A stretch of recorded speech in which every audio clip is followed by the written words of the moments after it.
فوزا عظيما. قال الله تبارك وتعالى في بيوت أذن الله أن ترفع ويذكر فيها اسمه يسبح له فيها بالغدو والآصال رجال لا تلهيهم تجارة ولا بيع عن ذكر الله وإقام الصلاة وإيتاء الزكاة يخافون يوما تتقلب فيه القلوب والأبصار.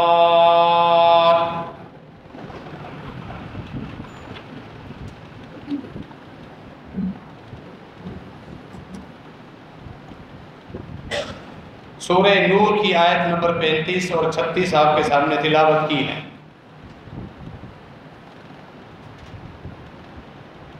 گزشتہ خطبے میں اللہ رب العالمین کے اتارے ہوئے نور کے متعلق آپ نے کچھ گفتگو سنی تھی. نور ہدایت ایک مسلمان کے لیے انتہائی ضروری ہے. اس نور ہدایت کی روشنی میں وہ اپنی زندگی گزارتا ہے، حلال اور حرام میں فرق کرتا ہے، گناہوں سے بچتا رہتا ہے، صراط مستقیم پر ثابت قدم رہتا ہے. پھر اس کی برکتیں مرنے کے بعد قبر میں بھی اسے ملتی ہیں. میدان حشر میں بھی اہل ایمان کو اللہ رب العالمین نور روشنیوں کے منبع کی صورت میں انہیں عطا فرمائے گا کہ انہیں کسی قسم کی پریشانی قبر میں اور آخرت میں بھی نہیں ہوگی. ان نور، یہ جو نور ہے، اس کے حصول کے جو مراکز ہیں، مصادر ہیں، یعنی کہاں سے تمہیں اس دنیا میں نور ملے گا، اس کے متعلق بھی آپ نے سنا. اللہ رب العالمین نے اپنے قرآن کو نور قرار دیا. قرآن کے ساتھ تعلق قائم رکھو، اس کی تلاوت کرو، اس کا ترجمہ پڑھو اور اس کو سمجھو. اللہ رب العالمین تمہارے سینوں کو منور کر دے. گناہوں کو چھوڑنے کا ایک عزم اور ایک پریکٹس اور ایک پاکیزگی حاصل کر. تقوی، آپ نے سنا، تقوی جب تمہارے اندر آ جائے، اللہ کا خوف، کہ اللہ کے خوف کی وجہ سے تم گناہوں کو چھوڑ دو، تو پھر اللہ رب العالمین تمہیں نور عطا فرماتا ہے. اللہ کے نبی علیہ السلام کے ساتھ مضبوط تعلق، نبی علیہ السلام کی سنت کے ساتھ تمسک، صحیح احادیث سے ثابت ہونے والے جو مسائل، عبادات کا طریقہ، خوشی اور غمی میں نبی علیہ السلام کی سنتوں کو سامنے رکھنا، رسم و رواجات لوگوں کی طرف سے مختلف بنائی گئی چیزوں کے مد مقابل اللہ کے نبی علیہ السلام کی سنت کو چمٹ دینا، اس سے بھی اللہ رب العالمین نور عطا فرماتا ہے. یہ نور حاصل کرنے کے ذرائع ہیں جو اللہ رب العالمین نے اس دنیا میں رکھے. آج کے اس خطبے میں اس نور کے حصول کا ایک بہت بڑا ذریعہ ہے، اس کے متعلق آج ہم گفتگو کر رہے ہیں. جس طرح دریاؤں سے مختلف نالے اور ندیاں بہہ کر نکلتی ہیں، وہ دریا مراکز ہوتے ہیں، تو اللہ رب العالمین نے اس طرح اپنے نور کا مرکز اپنے گھروں کو بھی بنایا ہے، مساجد کو بھی بنایا ہے.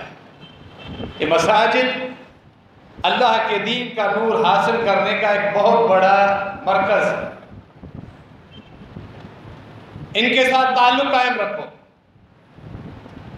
5 وقت فرائض کی صورت میں، فرائض میں وقت پر پہلے آنے کی صورت میں، فرائض ادا کرنے کے بعد جتنی اللہ تمہیں توفیق دے وہاں بیٹھے رہو، قرآن مجید کی تلاوت کرتے رہو.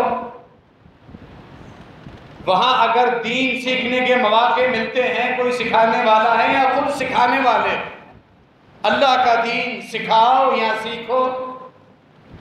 یہ سب نور کے حصول کے ذرائع ہیں. اللہ کے گھروں کے ساتھ تعلق۔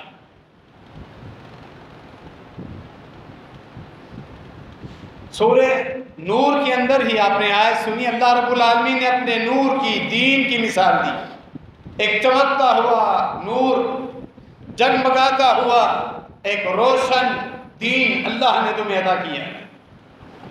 اللہ نور السماوات والارض، زمین و آسمانوں کو منور کرنے والا اللہ رب العالمین۔ یہ جو روشنی تم دیکھ رہے ہو ظاہری یا روحانی دین کی صورت میں، یہ اللہ نے تمہیں عطا کی۔ اللہ کے نور کی مثال آپ نے سنی، ایک طاقچے میں روشن چراغ رکھا جائے، کس قدر وہ طاقچے والا حصہ منور ہوگا، روشن ہوگا۔ آج جو آیت آپ نے سنی، اللہ نے فرمایا یہ روشن چراغ میں نے کہاں رکھے؟ اگلی آیات میں یہ ہے جو آج خطبے کی تمہید میں نے تلاوت کی۔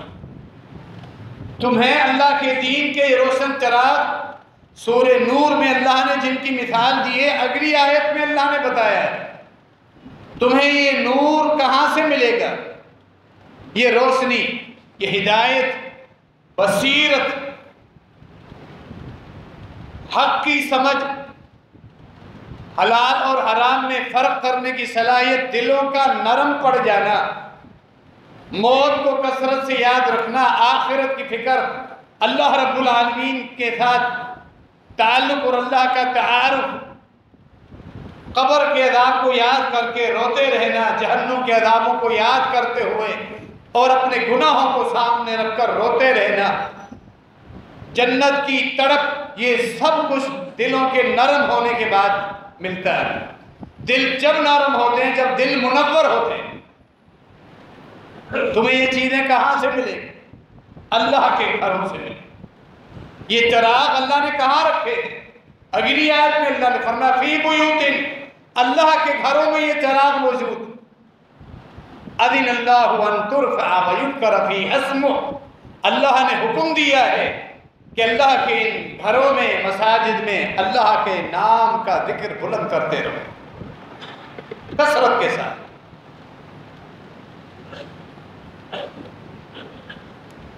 یسبح لہ فیہا بالغدو والآصال، پھر فرمایا ان گھروں میں اللہ کے کچھ خاص نیک بندے ایسے ہیں جو صبح شام اللہ کی حمد و تسبیح بیان کرتے رہتے ہیں، اللہ کی پاکیزگی بیان کرتے رہتے ہیں، نوافل بھی پڑھتے رہتے ہیں، فرائض بھی ادا کرتے رہتے ہیں، اور ساتھ نوافل بھی، صبح اور شام فرائض کی پابندی، قرآن مجید کی تلاوت، ذکر و اذکار، اللہ کے دین کا علم سیکھنا، قرآن سیکھنا۔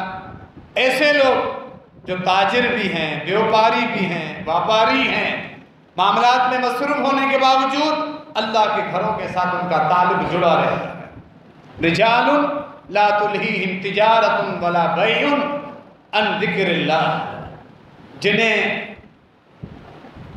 یہ تجارت اور ان کے سودے، کاروباری معاملات، لین دین اللہ کی یاد سے غافل نہیں کرتے، اللہ کے فرائض کی پابندی سے ہٹاتے نہیں۔ یہاں نور کے روشن چراغ جہاں جگمگا رہے ہیں، وہاں سے روشنیوں کے حصول کے لیے پہنچ جاتے ہیں۔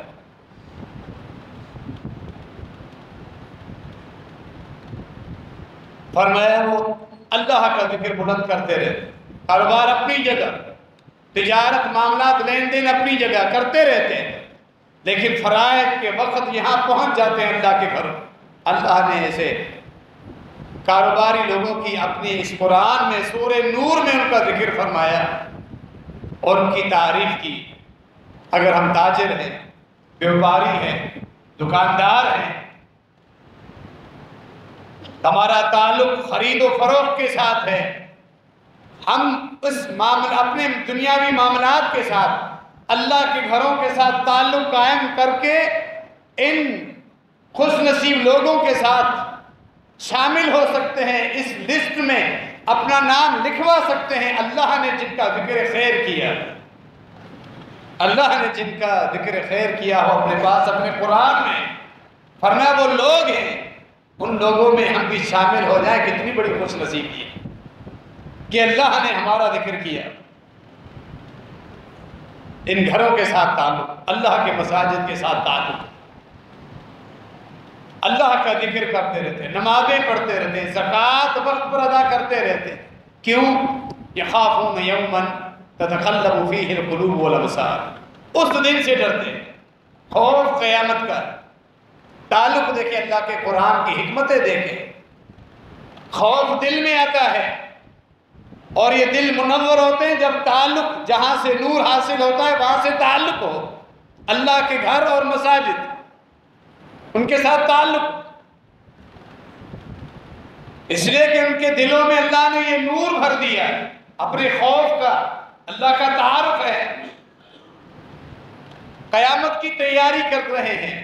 اس دن تتقلب فیہ القلوب والابصار، اس قدر سخت دن ہے کہ دل اور آنکھیں پتھرا جائیں گی، دل اور آنکھیں الٹ پلٹ ہو جائیں گی، یہ حالت ہوگی اس دن۔ اس دن کی تیاری کیسے کرتے ہیں؟ اللہ کے گھروں سے تعلق قائم کر کے اس دن کی تیاری کرتے ہیں جہاں سے انہیں نور میسر ہوتا ہے۔ یہ فضیلت ہے، اہمیت ہے اللہ کے گھروں کی، مساجد کی۔ اس سے بڑھ کر صرف اور کیا چاہیے؟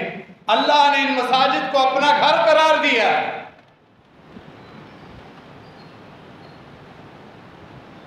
یہ جو نسبت ہے رب العالمین کی طرف مساجد کی، ان مساجد کی اہمیت کی وجہ سے، وگرنہ یہ حقیقی معنی نہیں کہ اللہ کو بھی گھر میں رہنے کی ضرورت ہے، اللہ وہاں بذات ہی رہتا ہے، حقیقی معنی مراد نہیں۔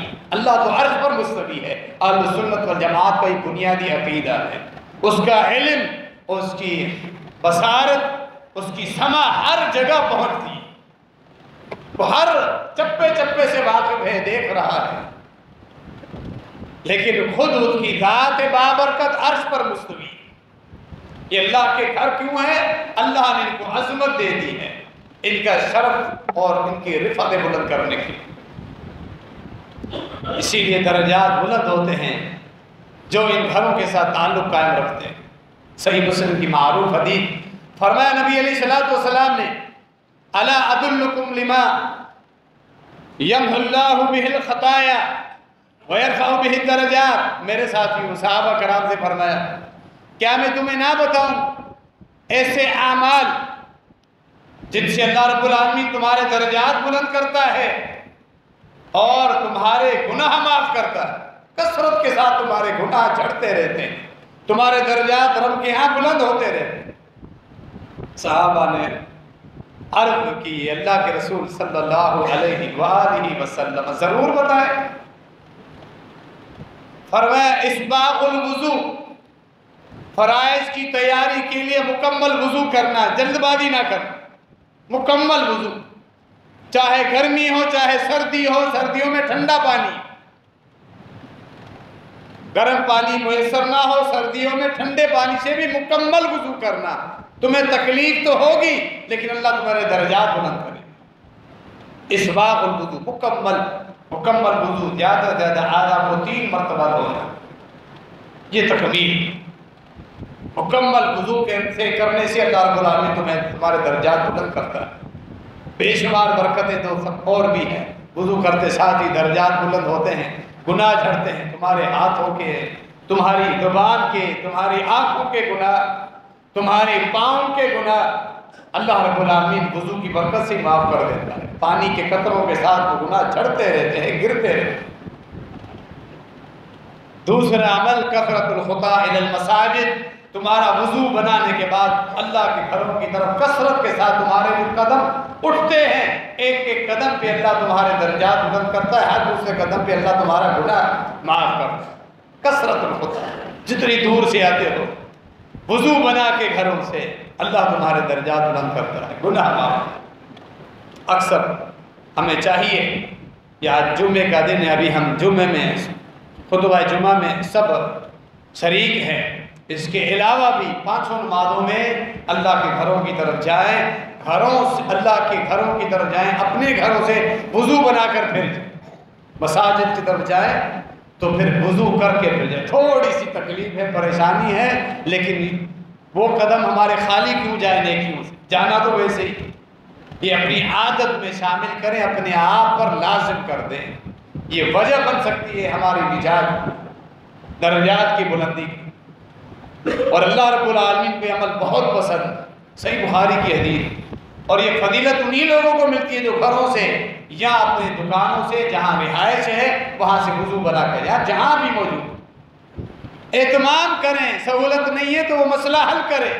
دنیاوی کوئی پریشانی ہوتی ہے، اسباب نہیں ہوتے، ہم اپنی پالیسی چینج کرتے ہیں اور وہ اسباب حاصل کر لیتے ہیں تکلیف سے بچنے کے لیے. تو آخرت کا ثواب حاصل کرنے کے لیے بھی ہم اپنے اسباب جمع کریں. کہتے ہیں سہولت نہیں، بازار میں وضو کہاں کریں، دکان میں، وہاں سے پانی اور نل پھر نکال کا سسٹم. یہ بہانے بنا کے اپنے آپ کو نیکیوں سے کیوں محروم کریں؟ ہم اہتمام کریں. کھانا بھی تو وہاں کھاتے ہیں، ہاتھ نہیں دھوتے کھانا کھانے سے پہلے، کھانا کھانے کے بعد وہاں بھی تو حاجت ہو جاتی ہے نا پیشاب کا خالی. کہ وضو بنانے کے وقت اکثر لوگ کہتے ہیں وہاں سہولت نہیں ہے، اپنے آپ کو پیچھے کیوں کرتے ہیں؟ صحیح بخاری کی میں حدیث سنا رہا تھا، وہ فضیلت انہی لوگوں کے لیے جو اپنی جگہوں سے جہاں رہائش ہے، دکان ہے، تجارت ہے، کارخانہ، فیکٹری ہے، گھر ہے، وضو بنا کے آئے.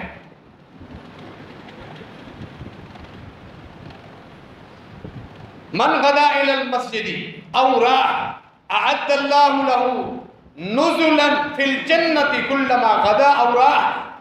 یہ صحیح بخاری کی حدیث.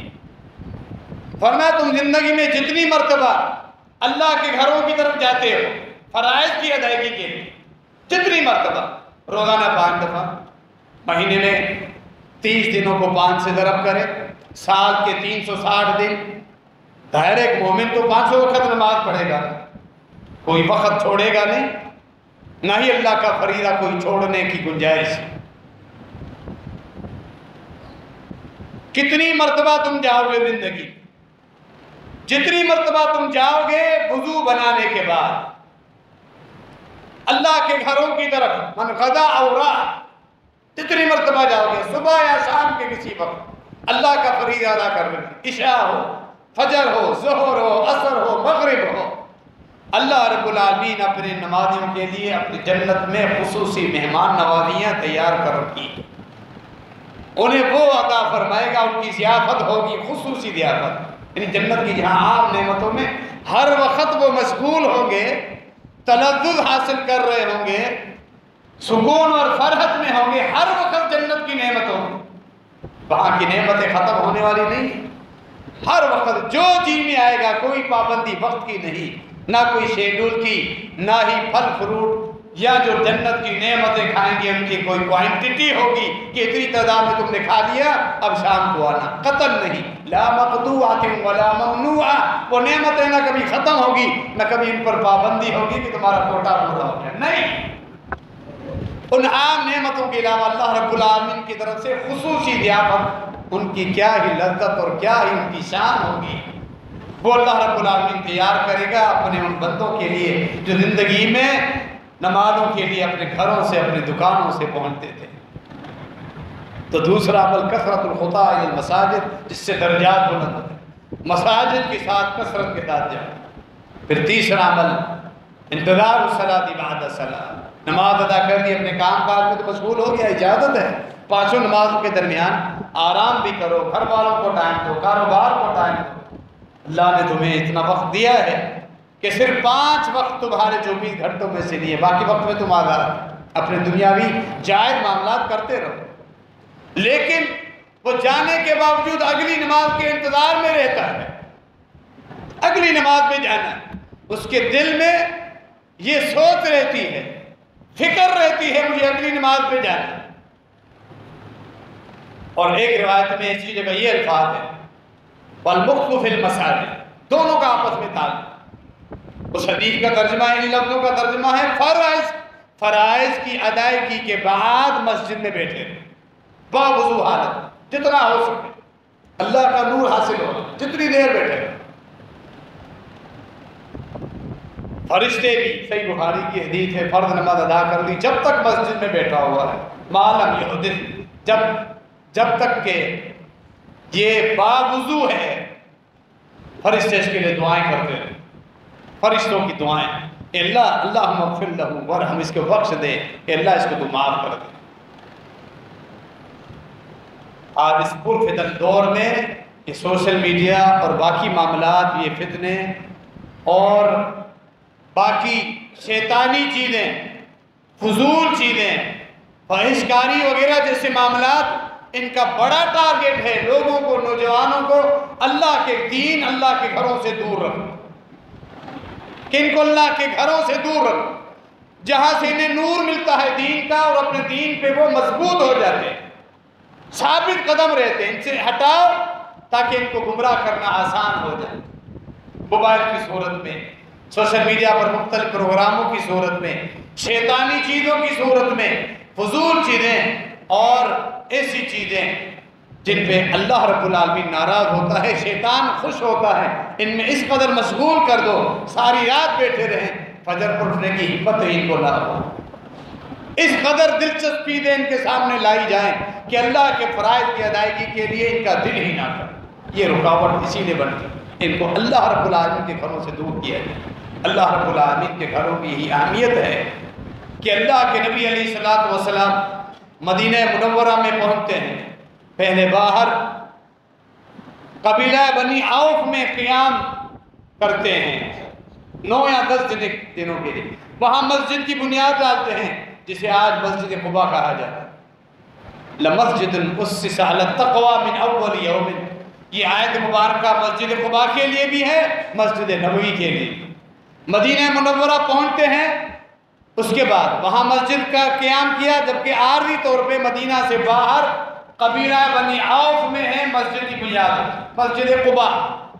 اس کے بعد مدینہ منورہ آتے ساتھ ہی وہ جگہ دیکھتے ہیں جہاں مسجد بنانی ہے، جگہ باقاعدہ خریدتے ہیں، چند یتیموں تھے، وہ اللہ کی راہ میں فی سبیل اللہ دینے کے لیے راضی ہو جاتے ہیں، لیکن اللہ کے نبی علیہ السلام فرماتے نہیں، ہم تمہیں اس کی قیمت دے کر وہ زمین کا ٹکڑا خریدا گیا جہاں مسجد نبی کی بنیاد رکھی گئی۔ یہ مساجد کی اہمیت ہے، دونوں مساجد تقویٰ کی بنیاد پر، تمام انبیاء کی یہ صفت رہی ہے مساجد کو بنانا۔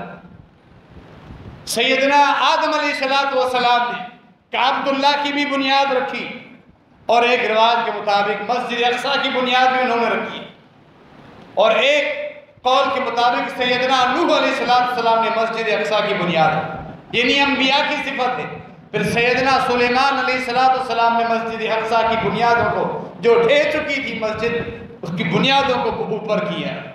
پھر سیدنا ابراہیم علیہ السلام، سیدنا اسماعیل علیہ السلام، دونوں پیغمبر، دونوں باپ بیٹا اللہ کے پیغمبر، انہوں نے آدم علیہ السلام جنہوں نے فرشتوں کے ساتھ مل کر کعبۃ اللہ کی بنیاد رکھی تھی، وہ اللہ کا گھر بنایا تھا، اس کی بنیادوں کو اوپر کی، اور اتنا بڑا نیک عمل اللہ کے حکم سے اس کی بنیادیں بلند کی، اللہ سے دعائیں کر رہے ہیں، ربنا تقبل منا انک انت السمیع العلیم، اے ہمارے رب ہمارا یہ عمل اپنی بارگاہ میں قبول فرما۔ انبیاء کی یہ سنت رہی، مساجد بنانا، انہیں آباد رکھنا۔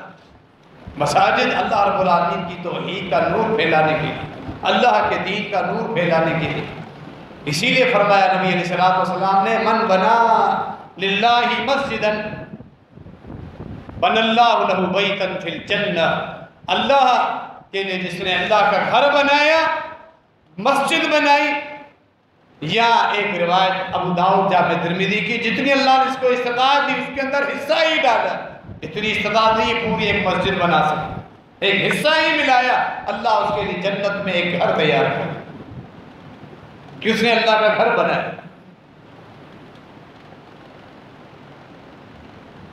یہ اس قدر اللہ رب العالمین کو جگہ ہے، اپنے گھروں کی مساجد کی پسندیدہ ہے۔ صحیح مسلم کی معروف حدیث، فرمایا نبی علیہ السلام نے احب البلاد الی اللہ مساجدها وابغض البلاد الی اللہ اسواقها، اللہ کو اس زمین پر سب سے محبوب جو ٹکڑے ہیں زمین کے، وہ جگہیں ہیں جہاں اللہ کے گھر بنے، اللہ کی مساجد جہاں بنی بڑی محبوب، جو جگہیں اللہ کو محبوب ہے وہاں وقت زیادہ گزارو۔ جو جگہیں اللہ کو محبوب، زیادہ وقت گزارے وہاں جتنی اللہ آپ کو توفیق دے. اور سب سے ناپسندیدہ جگہ اس زمین پر ہے اسواقها، وہ بازار اللہ کو پسند،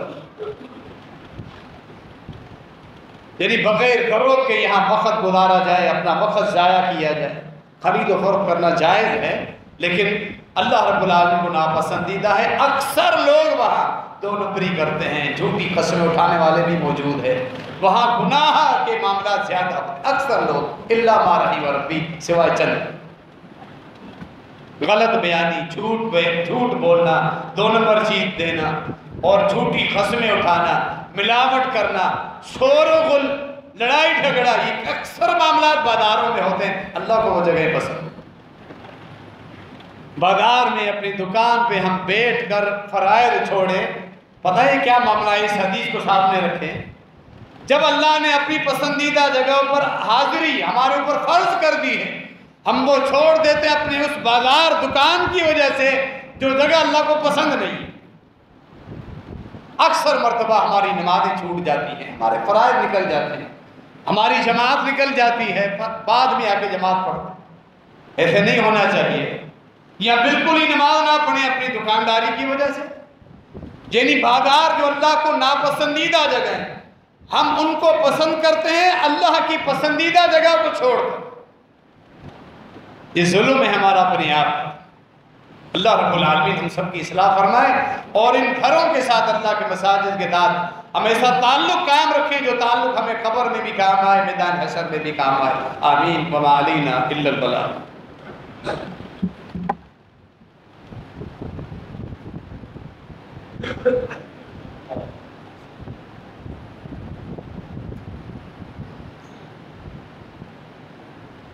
ان الحمد للہ نحمده ونستعینه ونستغفره ونعوذ باللہ من شرور انفسنا ومن سیئات اعمالنا من يهده الله فلا مضل له ومن يضلل فلا هادي له واشهد ان لا اله الا الله وحده لا شريك له واشهد ان محمدا عبده ورسوله.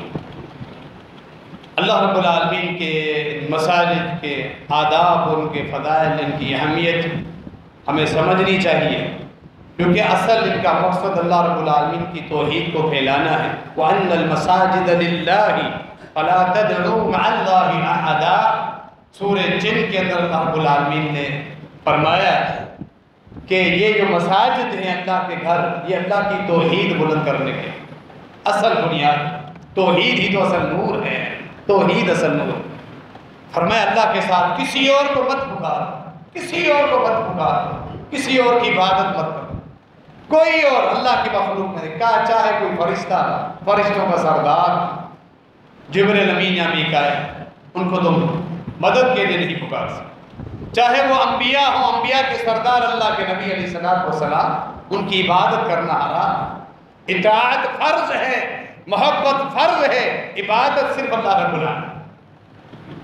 حرام. مشکلوں میں ان کو پکارنا، عقیدہ رکھنا کہ ابھی زندہ ہیں، ہمارا ہاتھ تھام لیتے ہیں، مشکلوں سے نکالتے ہیں، یہ شرکیہ عقیدہ. یہاں عقیدہ رکھنا کسی بزرگ، کسی ولی کے متعلق کہ وہ ہماری مدد کرتے ہیں، مشکلوں سے نکالتے ہیں، سب شرکیہ معاملہ. اللہ نے جگہ جگہ اپنی توحید کا ذکر کیا، اپنی مساجد کے متعلق بھی یہی ذکر. پھر اللہ کے نام پہ مساجد اگر بن جائے، ایک تمثیل پر غور کریں. مسجد درار کو مسجد درار اللہ نے سورہ توبہ میں اس مسجد کا ذکر کیا. اللہ کے نبی علیہ السلام کو حکم دیا، جب منافقین آئے تھے جھوٹا پروپیگنڈا بنا کر، وہ مسجد بنائی تھی، در حقیقت ایک انہوں نے مرکز بنایا تھا اسلام اور اللہ کے نبی صلی اللہ علیہ وآلہ وسلم اور مسلمانوں کے خلاف سازش بنانے کے لیے ایک مرکز بنایا تھا.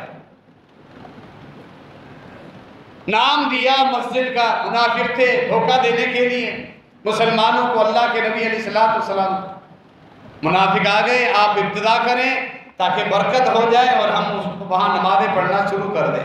وحی اتر گئی، اللہ نے منع کر دیا، لا تقم فیہ ابدا، اے میرے پیغمبر صلی اللہ علیہ وسلم آپ نے وہاں جا کے نماز نہیں پڑھی، بلکہ فرمایا وہ مسجد درار، نقصان والی مسجد، جو اللہ کی توحید کے بجائے مسلمان اور اسلام کے خلاف پروپیگنڈا کرنے کے لیے بنائی گئی۔ نبی علیہ السلام اپنے ساتھیوں کو لے کر اس مسجد کو گرا دیتے ہیں، ڈھا دیتے ہیں، وہ مسجد درار۔ لہذا وہ مساجد جہاں اللہ رب العالمین کی توحید کے بجائے ہر وقت شرک کی صدائیں بلند ہوں، اللہ رب العالمین کی نظر میں وہ مساجد نہیں، وہ مسجد درار، کیونکہ اللہ نے نور کا منبع رکھا ہے، مرکز رکھا ہے، جہاں سے ہمیں نور ملتا ہے دین کا، وہ اللہ کے گھر مساجد۔ اور سب سے بڑا اندھیرا، نور کی جو متضاد چیز ہے وہ کیا ہے؟ اندھیرا۔ روشنی کا جو اپوزٹ ہے، جو برعکس ہے، وہ ہے اندھیرا۔ اور سب سے بڑا اندھیرا شرک ہے، سب سے بڑی روشنی توحید ہے۔ جن ایسی جگہ زمین پر مساجد بنائی جائیں اور صبح شام لوگوں کو ان اندھیروں کی طرف بلایا جائے، شرک کی طرف بلایا جائے، صبح شام بزرگوں کے جھوٹے فضائل، جھوٹی کرامتیں، ان کے جھوٹے اختیارات، رب کے اختیارات ان کو سونپنے کے جھوٹے واقعات، اللہ کے نبی علیہ السلام کی شان میں غلو کر کے اللہ کے برابر قرار دینے جیسی صدائیں جہاں بلند ہو رہی ہوں، تو وہاں نور نہیں، وہاں اندھیرے تھے۔ مسلمانوں کو چاہیے کہ اللہ کے گھروں کو پہچانے جہاں سے صحیح معنی میں نور ملتا ہے۔ اللہ کے گھروں کے آداب میں سے یہی چیز ہے۔ تحیت المسجد کا مسئلہ جو ہم سب کے علم میں ہے، جب آپ آئے ہیں نماز کے وقت میں تو نماز ادا کریں، یہ گھروں کے آداب ہیں، اللہ نے حق رکھا ہے اپنے گھروں کا۔ جب نماز کے علاوہ آپ آئے ہیں، نماز کے وقت میں ابھی دور ہے، تو یہ مستحب حکم ہے، ایسے مت بیٹھیں، حق ادا کریں۔ اللہ کے گھروں کا حق ہے 2 رکعت کم از کم نماز پڑھیں۔ نبی علیہ السلام خطبہ جمعہ ارشاد فرما رہے تھے، ایک آدمی آ کر خطبے کے دوران بیٹھ جاتا ہے، نبی علیہ السلام فرماتے ہیں اٹھ جاؤ اور 2 رکعتیں ادا کرو۔ صحیح بخاری، امام بخاری رحمہ اللہ نے یہ مسئلہ قائم کیا، اور یہ پھر عمومی حکم بھی ہے کہ جو آئے کسی مسجد میں اللہ کے گھر میں فلا یجلس حتی یصلی رکعتین، اور کما قال علیہ السلام، مسجد میں ایسے مت بیٹھا کرو، کم از کم 2 رکعتیں اللہ کے گھروں کا حق ادا کرو، پھر بیٹھو، پہلے نہیں بیٹھو، یہ تاکہ تمہیں اہمیت کا پتہ چلے کہ ان کی اہمیت ہے، یہ عام جگہ نہیں ہے۔ فرمایا تمہیں اگر کسی کو سنو، صحیح مسلم کی حدیث، مسجد میں کسی نماز کے وقت میں کوئی آدمی آئے، اس کی کوئی چیز گم ہو جائے اور مسجد میں آ کے وہ اعلان کرے، حرام ہے، اس کو اجازت نہیں ہے کہ اللہ کے گھروں میں تم اعلان کرو کہ میری فلاں چیز گم ہو گئی ہے، کسی نے دیکھی ہے، کسی کے پاس ہو، مجھے واپس کرے، اس کی اجازت ہی نہیں۔ اگر کوئی پھر بھی اعلان کرے، بد دعا دو اس کو، اللہ کے گھروں کی تعظیم نہیں، اللہ کے گھروں کا ادب نہیں، بد دعا دو، لا رد اللہ علیک، اللہ کے بندے اللہ کا گھر ہے، یہاں کہ تم اپنی گم شدہ چیزوں کے اعلان کر رہے ہو، اللہ کرے یہ چیز تمہیں ملے گی۔ خود نبی علیہ السلام نے حکم دیا اسے بد دعا، اس سے اہمیت کا اندازہ ہونا چاہیے۔ یہ عام جگہ نہیں جہاں بیٹھ کر انسان شور و غل کرے، کاروباری مسائل حل کرے اور اونچی آواز سے بات کرے۔ صحابہ کرام کی کئی احادیث ملتی ہیں، مسجد نبوی میں اگر بیٹھے ہوتے، کسی میں کام ہوتا، خود امیر المومنین عمر بن خطاب کا بھی واقعہ آتا ہے صحیح بخاری میں، کسی میں کام ہوتا، امیر المومنین خود کنکری اٹھاتے، پہلے فرش کنکریوں کے بنے ہوتے تھے، کنکری اٹھاتے تھے، اس کو کپڑے میں لگتی مارتے، وہ متوجہ ہوتا پھر اشارہ، یعنی دور سے اسے آواز نہیں دیتے، وہ فلاں تو ادھر آ کہ یہ آواز بلند ہو جائے گی اللہ کے گھر میں مسجد۔ اس قدر ادب مساجد کے آداب ان کے سامنے ہوا کرتے تھے۔ خطبہ جمعہ کے علاوہ بھی جہاں ہم 5 وقت کی نماز پڑھتے ہیں، ہم میں سے ہر ایک مسلمان کو اللہ کے گھروں کے آداب، ان کا لحاظ رکھنا لازمی ہے۔ جیسا کہ اللہ رب العالمین نے فرمایا، لا ترفعوا اصواتکم فوق صوت النبی ولا تجہروا له بالقول كجهر بعضكم لبعض ان تحبط اعمالكم وانتم لا تشعرون۔ سورہ الحجرات کی دوسری آیت۔ مومنو، اپنی آوازوں کو میرے پیغمبر کی آوازوں سے بلند مت کرو، نہ ہی زور سے میرے پیغمبر کو بلاؤ، وہ عام انسان نہیں ہے، میرے رسول ہے، میرے نبی۔ اللہ نے ان کی شان کو بلند کیا ہے، ان کے اللہ نے خصوصی آداب رکھے ہیں، انہیں ایسے مت پکارو عام انسان کو جس طرح تم بلاتے ہیں، وہ اللہ کے رسول ہیں صلی اللہ علیہ وسلم۔ کہیں ایسا نہ ہو کہ ستم کی جا رہی ہے پیغمبر کرم صلی اللہ علیہ وسلم کے صحابہ، کہیں ایسا نہ ہو تمہارے اعمال ضائع ہو جائے، تمہیں پتہ ہی نہ چلے۔ آپ کو معلوم ہی آیت اللہ کے نبی علیہ السلام کی شان اور ادب کے بارے میں ہے، لیکن علماء نے اسی سے استنباط کیا ہے، جہاں اللہ کے نبی علیہ السلام کی شان کے متعلق یہ آیت ہے، وہی اللہ کے گھروں میں بھی جو آواز بلند کرے گا، زور زور سے ایک دوسرے کو جو بلائیں گے، شور و غل کریں گے، دنیاوی معاملات پر گفتگو کریں گے، ان کے اعمال بھی ضائع ہو سکتے ہیں۔ اللہ کے گھروں کے بھی آداب نہیں، اللہ کے گھر بھی شعائر اللہ کے دین کی علامات ہیں، جس طرح اللہ کے نبی علیہ السلام کی تعظیم فرض ہے پوری امت پر، اللہ کے گھروں کی تعظیم بھی فرض ہے پوری امت پر۔ خطبہ جمعہ ختم ہونے کے بعد ہم لوگ مساجد میں بیٹھ جاتے ہیں، کچہری کرتے ہیں، جائز دنیاوی معاملات میں گفتگو ہو سکتی ہے، کاروباری معاملات طے نہیں کرنے، عام جائز دنیاوی معاملات، لیکن مختلف حلقے لگا کے آواز اگر بلند ہونے لگے، بعض مرتبہ ایسا دیکھا گیا ہے، یا مساجد میں نکاح ہوتے ہیں، نکاح کے موقع پر لوگ آ جاتے ہیں اور اس قدر بے ادبی ہوتی، فوٹو وغیرہ باقاعدہ اپنی سیلفی لینا اور مل کے فوٹو سیشن باقاعدہ شروع ہو جاتا ہے، اور پھر جو شور و غل اٹھتا ہے یہ مساجد کے آداب کے خلاف۔ مساجد میں آپ نکاح پڑھا سکتے ہیں، اجازت ہے، کہ باقی اصل وجہ کیا ہے، باقی جگہوں پر آپ ہو سکتا ہے رسم و رواجات کا شکار ہو جائیں، شور و غل ہو نکاح کے موقع پر، مساجد میں ان چیزوں سے ہم بچ جائیں گے۔ مساجد میں آ کر بھی ان چیزوں کا اگر ہم خیال نہ رکھیں پھر فائدہ ہی، الٹا ہم گنہگار بن جائیں، ہو سکتا ہے اللہ اس نکاح کی برکتیں ہی اٹھا دے، اسے نہیں ہونا چاہیے۔ عام نمازوں میں بھی بے شمار مساجد کے آداب ہیں جن کا ہمیں لحاظ رکھنا ہے، پست آواز، آہستہ آواز سے گفتگو کرنا، بیٹھ کے تلاوت کرتے رہنا، اور پھر نبی علیہ السلام کے ایک حدیث ابو داؤد میں آتی ہے، آپ صلی اللہ علیہ وسلم مسجد میں آئے، مسجد نبی میں، صحابہ کرام قرآن مجید کی تلاوت زور زور سے کر رہے، آپ نے محسوس کیا کہ ان کے زور سے تلاوت کرنے کی وجہ سے کچھ لوگ جو نمازیں پڑھ رہے ہیں ان کو نمازوں میں خلل واقع ہو رہا ہے، ان کو تکلیف ہو رہی، حالانکہ قرآن مجید کی تلاوت کر رہے ہیں آواز بلند کے ساتھ۔ فرمایا لا ترفعوا اصواتکم بالذکر، اس طرح ذکر اور قرآن مجید کی تلاوت کے ساتھ زور سے آواز بلند کر کے ولا یؤذی بعضکم بعضا، ایک دوسرے کو تکلیف مت۔ ابو داؤد کی حدیث کی اندر یہ واقعہ موجود، ایک دوسرے کو تکلیف مت دیا کرو اس طرح، یعنی ذکر کے نام پر بھی، قرآن کی تلاوت کے نام پر بعض لوگ کچھ ذکر اذکار کر رہے ہیں، کوئی نوافل پڑھ رہا ہے، کوئی قرآن مجید کی تلاوت کر رہا ہے، تو انہیں بھی قرآن مجید کی تلاوت کرنی ہے، آہستہ پست آواز میں تلاوت کرو۔ کچھ لوگ ہیں جو نماز میں زور زور سے دعائیں پڑھتے ہیں، ساتھ با جماعت جب نماز چل رہی ہوتی ہے، جن کے کانوں میں آواز جاتی ہے، ان کو بڑی تکلیف ہے، اکثر یہ شکایتیں آتی ہیں، لیکن وہ کچھ لوگوں کی عادت پڑ جاتی ہے، اپنے آپ پر کنٹرول نہیں ہوتا، تو کنٹرول کرنا چاہیے۔ سلام پھیرنے کے بعد اذکار زور زور سے شروع کر دیتے ہیں، ایسے بھی نہیں ہونا چاہیے۔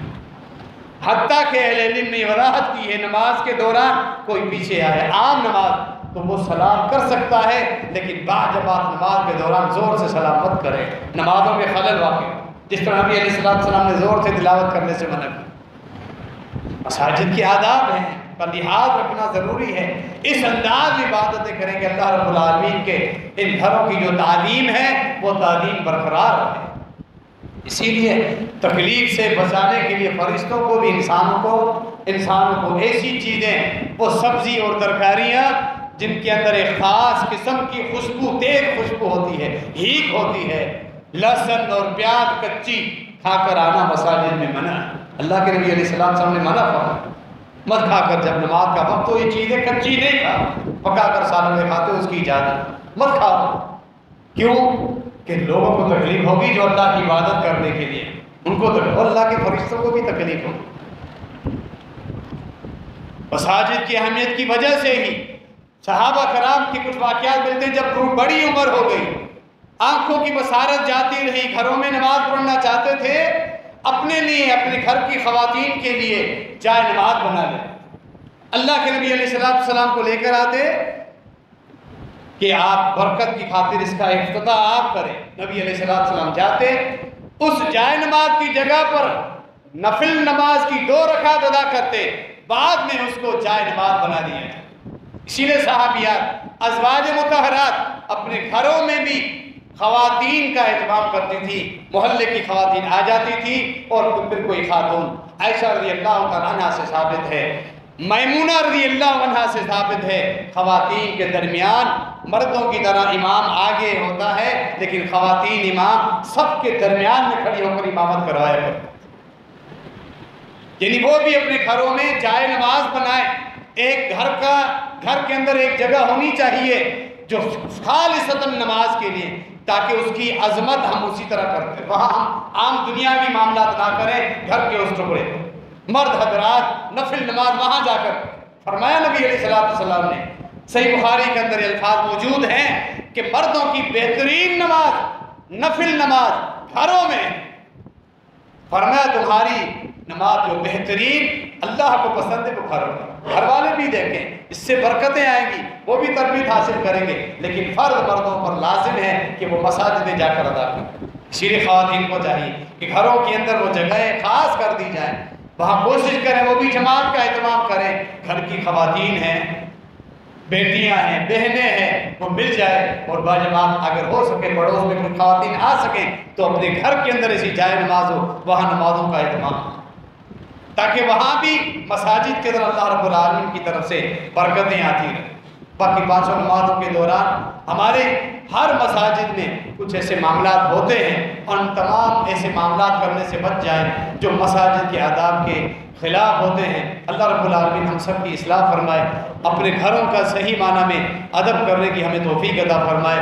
اسی نے کیا خوب کہا، جس نے اللہ، انسان کے 3 گھر ہوتے ہیں، جس نے اللہ کے گھر کو آباد رکھا، اللہ اس کے 3 گھر آباد رکھے۔ ایک دنیا کا گھر، اللہ اس کے دنیا کے گھر کو آباد رکھے گا، قبر، اللہ اس کی قبر کو بھی آباد رکھے گا، تیسرا گھر آخرت میں ملے گا، اللہ اس کی آخرت کے گھر کو بھی خوب روشن کر دے گا۔ جس نے دنیا میں اللہ کے گھر کو آباد رکھا ہو، اللہ کے گھروں کے ساتھ فرائض کی صورت میں تعلق مضبوط رکھے، یہ نور حاصل کرنے کا سب سے مضبوط اور سب سے بڑا ذریعہ ہے۔